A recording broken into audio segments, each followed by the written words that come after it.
आज हम इस वीडियो में डिस्कस करेंगे फोटो इलेक्ट्रिक इफेक्ट। ठीक है, सो हेनरी हर्ट्ज साइंटिस्ट थे जिन्होंने 1887 में इस इफेक्ट को डिस्कवर्ड किया। According to him when a beam of light, ठीक है, ये बीम ऑफ लाइट है। अब ये एक पूरी अरेंजमेंट है। अरेंजमेंट में ग्लास ट्यूब है जिसे हमने वैक्यूम चैम्बर की तरह क्रिएट किया है। One cathode is there, metal surface को हमने कैथोड लिया है। वन डिटेक्टर इज देयर जिसे हमने एनोड लिया है। ठीक है, then ammeter and battery and complete circuit form हुआ।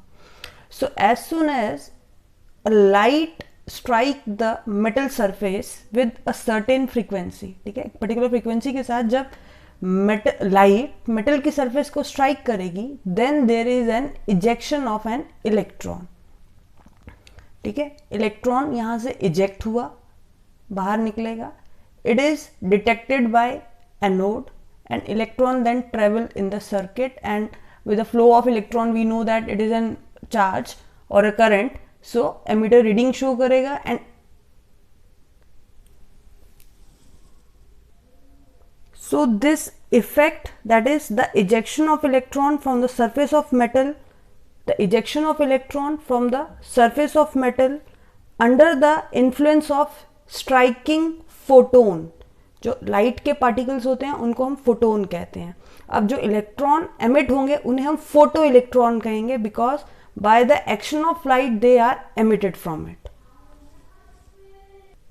सो नाउ द क्वेश्चन अराइजेस कि मेटल सरफेस या मेटल सरफेस जो है वो किस मेटल की होनी चाहिए। So those metal which have low ionisation energy. ठीक है, low ionisation energy, ionisation energy is the amount of energy required to remove an electron. जिसकी आयनाइजेशन एनर्जी कम होगी वो इजीली इलेक्ट्रॉन को लूज कर देगा। अब आपने क्लास 10th में पढ़ा है इलेक्ट्रॉन लूज करना कब इजी होता है, जब साइज बहुत बड़ा होता है। ठीक है, सो अट्रैक्शन क्या हो जाएगी, कम हो जाएगी, electron can easily remove. So we can say group 1 जो है, group 1 that is alkali metal starting from lithium, sodium, potassium,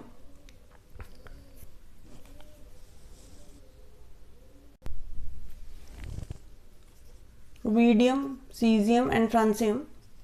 So cesium is the one metal which is frequently used in this photoelectric effect. ठीक है, not the lithium, not the sodium. reason इनका size small होता है, higher nuclear attraction होती है क्योंकि shells कम है, पर जैसे जैसे हम नीचे जाते हैं नंबर ऑफ शेल्स बढ़ जाते हैं। So it is easy to remove caesium electron from the caesium. ठीक है, सो ये क्वेश्चन भी आता है which metals are used in photo electric effect. So alkali metal that frequently में भी आंसर है, that is caesium. Now what are the observation of photo electric effect. So only photon of light of certain minimum frequency called threshold frequency. ठीक है, ये एक minimum frequency होती है जो मेटल और इलेक्ट्रॉन पोजेस करते हैं, that is a threshold frequency, can cause the photo electric effect from a particular metal surface. ठीक है, फॉर एग्जाम्पल अगर हम ये लाइट स्ट्राइक कर रहे हैं, ठीक है, और यहाँ पे एक इलेक्ट्रॉन है, अगर इलेक्ट्रॉन के पास फ्रीक्वेंसी लेसर देन थ्रेशोल्ड होगा तो वो इजेक्ट नहीं होंगे। ठीक है, so as soon as they possess the frequency nu naught, that is threshold frequency, then only the ejection will takes place.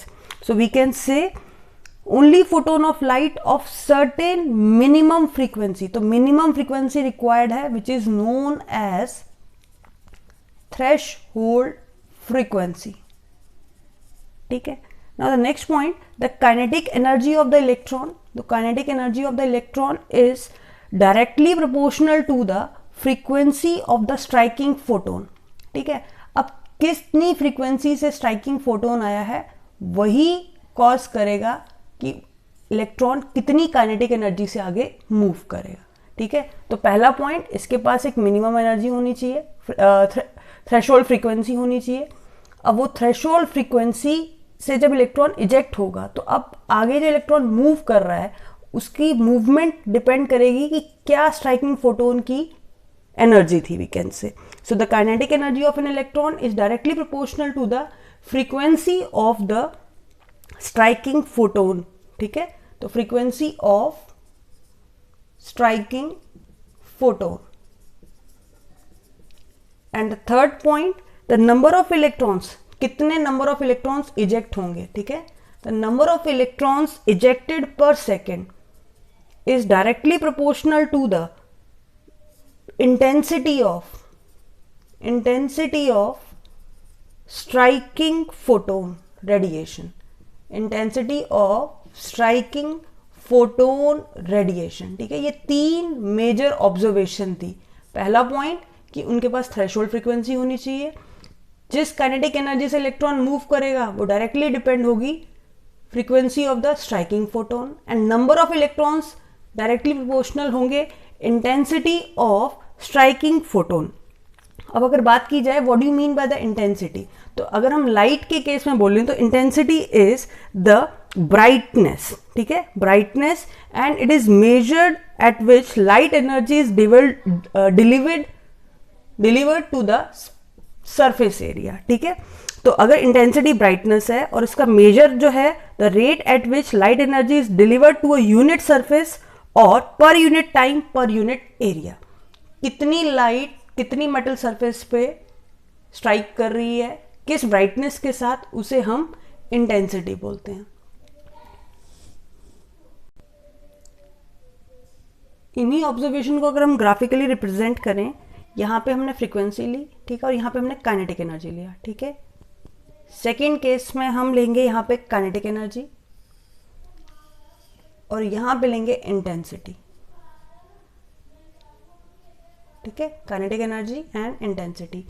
अब अभी मैंने बताया था कि रिजेक्शन तभी होगा जब उसके पास एक मिनिमम थ्रेशोल्ड फ्रीक्वेंसी होगी, उससे पहले वो कहीं मूव नहीं करेगा, इलेक्ट्रॉन नहीं एजेक्ट होगा, तो उसकी काइनेटिक एनर्जी जीरो होगी, और जैसे ही उसने threshold frequency we can say attain की, तो अब इलेक्ट्रॉन काइनेटिक एनर्जी ऐसे ऐसे बढ़ती जाएगी, ठीक है, for a particular point. But अगर हम बात करें इंटेंसिटी, तो इंटेंसिटी के केस में हमने बोला only number of electron depends upon intensity, number of electron जो इजेक्ट हुए वो डिपेंड करेंगे, ना कि उनकी kinetic energy. So we can say for a particular intensity kinetic energy remain constant, ठीक है। तो ये 2 मेजर डिफरेंस है। यहां था काइनेटिक एनर्जी वर्सेस फ्रीक्वेंसी, तो जब तक थ्रेशोल्ड फ्रीक्वेंसी नहीं होगी no kinetic energy is there, ठीक है। अब किसी भी इंटेंसिटी के साथ हो और वो थ्रेशोल्ड तो उसमें होगी तो उसकी काइनेटिक एनर्जी पर्टिकुलर इंटेंसिटी के लिए फिक्स रहेगी। So in case of intensity number of electrons depends on intensity. So जो भी हमने थर्ड ऑब्जर्वेशन डिस्कस की दैट इज इंटेंसिटी, कि intensity is only depend, or we can say electrons, number of electrons is only depend upon the intensity, and kinetic energy does not depend upon intensity, ठीक है। kinetic energy of ejected electron does not depend upon intensity। ये वाला point wave theory के accordingly नहीं था। According to wave theory we can say that energy of radiation is directly proportional to the intensity of photon of any frequency, ठीक है, directly proportional to the intensity. Energy of the radiation is directly proportional to the intensity, जो कि photo electric effect show नहीं कर पा रहा था। तो फिर एक और थ्योरी इसी से रिलेटेड, सो आइंस्टाइन ने 1905 में इसी थ्योरी को थोड़ा सा एक्सपैंड किया, ठीक है। अभी तक तो हम बात कर रहे थे कि the stream of light striking the surface, ठीक है। अब ये स्ट्रीम ऑफ लाइट को ही इन्होंने थोड़ा एक्सपैंड कर दिया। Now according to him the light consist of stream particle called photon, photon तब भी बोल रहे थे हम, ठीक है। तो फोटोन, तो light particles consist of a photon which move with the speed of light, that is 3 into 10 raised to power 8 meter per second, ठीक है। and each photon is a source of energy, E is equal to h nu, ठीक है। तो according to him every photon possess the energy E is equal to h nu, where nu is the frequency of light and h is the constant known as the Planck's constant, ठीक है। तो according to him जितने photon of light strike कर रहे हैं each one possess the energy E is equal to h nu. अब यहां आप एक कंसेप्ट बहुत ही भारी भरकम 11th नहीं है आपके लिए, डिस्कस कर रहे हैं हम, that is photo electric effect, binding force, striking photon. इसको एक जर्नल में आपको एक इंसिडेंट बताती हूँ, आप उसको कोरिलेट कर पाएंगे। फॉर एग्जाम्पल, अगर किसी स्टूडेंट ने अगर मूवी देखनी है, ठीक है, मूवी पीवीआर, आजकल तो लॉकडाउन है तो आप कहीं जा नहीं सकते हैं, बट अगर हमने मूवी देखनी है फॉर एग्जाम्पल, तो उसके लिए एक मिनिमम टिकट रिक्वायर्ड होगी, that is for example 150 rupees, ठीक है। तो फॉर एग्जाम्पल आज आपने मूवी देखनी है और आज आपने सोचा कि आज मूवी देखने जाना है, तो आपको 150 रुपीज़ रिक्वायर्ड है, क्योंकि जो उसकी एंट्री फीस है वो 150 है, ठीक है। बट अगर आपके पास 70-80 रुपीज़ हैं तो क्या आप वो मूवी देख पाओगे? नहीं देख पाओगे, ठीक है। तो मिनिमम आपको कितनी रिक्वायर्ड है? 150 रुपीज़, ठीक है। बट यहाँ सिर्फ और सिर्फ मैं मूवी से बात कर रही हूँ, वहाँ जाने आने जाने का कोई खर्चा इंक्लूड नहीं कर रहे हैं, सिंपल एक पॉइंट डिस्कस कर रहे हैं, ठीक है। अब फॉर एग्जाम्पल आपके पास थे 150 रुपीज़, एक स्टूडेंट के पास थे भाई 200 रुपीज़, ठीक है, और ऐसे ही 2 क्या 300 लगा लो, ठीक है, और सी स्टूडेंट के पास थे 500 रुपीज़। अब तीनों ही मूवी देखने गए हैं, ठीक है, 150 लिया क्योंकि सबके पास, और डी था जिसके पास था सिर्फ 100 रुपये, तो ये मूवी देखने नहीं जा पाया क्योंकि इसके पास पैसे कम थे, ठीक है। अब इन तीनों में से मूवी की टिकट तीनों को मिल गई, चलो जी, ठीक है। अब ए, बी और सी, ए के पास कोई पैसा नहीं बचा, इसके पास सिर्फ 150 बचे, और इसके पास वी कैन से 350 रुपीज़ बचे। अब जैसे ही इंटरवल हुआ, ठीक है, और कुछ खाने का मन हुआ, तो क्या ए वहाँ से मूव कर पाएगा? नहीं, क्योंकि उसके पास पैसे नहीं है। ये तीनों ही एक दूसरे को नहीं जानते हैं, तो तुम तो कुछ भी बोल सकते हो, नहीं मैम कहीं भी चला गया, बट नहीं। सो ए मूव नहीं कर पाएगा, बी जाएगा, घूम के आएगा, पॉपकॉर्न लेके आएगा, सी ज़्यादा घूम के आएगा, ज़्यादा जगह घूमेगा। तो मीनिंग जितना अमाउंट उनके पास प्रेजेंट था उसके अकॉर्डिंगली उनकी मूवमेंट हुई, ठीक है। सो इस टॉपिक पे एक्सप्लेनेशन हुआ। अभी हम दोबारा से वही चीज़ कर रहे हैं but in a different angle, ठीक है। ये एक मेटल सरफेस है जिसमें इलेक्ट्रॉन प्रेजेंट है। अब यहाँ पे इंसिडेंट लाइट स्ट्राइक हुई of the frequency h new not new, और जो पोजेस कर रहा है थ्रेशोल्ड फ्रीक्वेंसी जिस पे ये इजेक्ट होगा वो h न्यू नॉट होगा, ठीक है। तो h न्यू कितना भी हो, जब तक वो फ्रीक्वेंसी थ्रेशोल्ड फ्रीक्वेंसी के जितनी या उससे ग्रेटर ना हो, इलेक्ट्रॉन इजेक्ट नहीं होगा, ठीक है। So electron are held by the nuclei of metal atom by a certain force called as a binding energy, ठीक है। तो आपस में इलेक्ट्रॉन बाइंड है, ठीक है। अब हमें इनको क्या करना है? ब्रेक करना है, जिसको हम आयनाइजेशन एनर्जी चाहिए। In order that electron may escape from the metal surface they have to supply certain amount of energy. अभी मैंने बताया कितनी एनर्जी उसको रिक्वायर्ड होगी ब्रेक करने के लिए, h न्यू नॉट। तो इसे हम बाइंडिंग एनर्जी भी कहेंगे, ठीक है। कौन सी एनर्जी? Binding energy. और उसके लिए जो फ्रीक्वेंसी होगी वो होगी threshold frequency. Threshold frequency is required and the energy required is the binding energy. Now as soon as the photon strike and if it is possess minimum energy known as the threshold energy, अगर इसके पास इतनी भी energy होगी then also electron is ejected out. Now the threshold energy is also known as work function, ठीक है। इसको हम क्या बोलते हैं?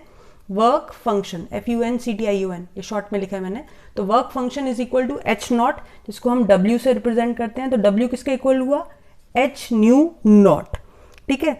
Now it is just possible that energy h new of the incident on striking photon may be more than the threshold. अगर वो more than threshold होगा तो अब वो किससे मूव करेगा?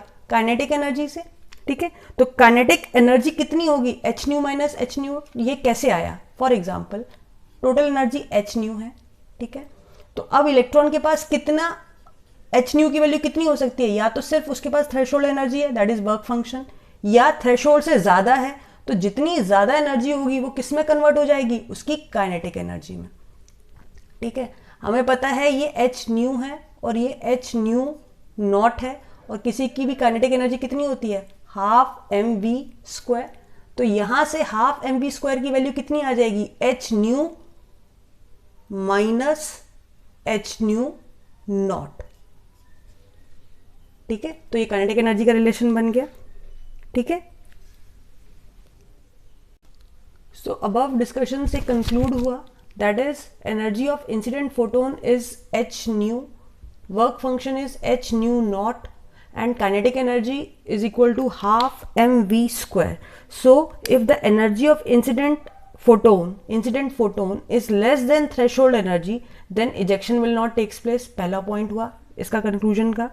Second, if incident photon have energy equal to threshold, then it just release from the surface. तो जितनी अगर होगा तो वो simple बाहर निकलेगा, ठीक है, उतनी ज़्यादा उसमें मूवमेंट नहीं होगी. In case the incident photon have energy more than threshold energy, अगर इससे एनर्जी ज़्यादा है तो वो कन्वर्ट हो जाएगी उसकी काइनेटिक एनर्जी में. तो ओवरऑल रिलेशन आ जाएगा H nu is equal to H nu naught plus half M V square. ठीक है.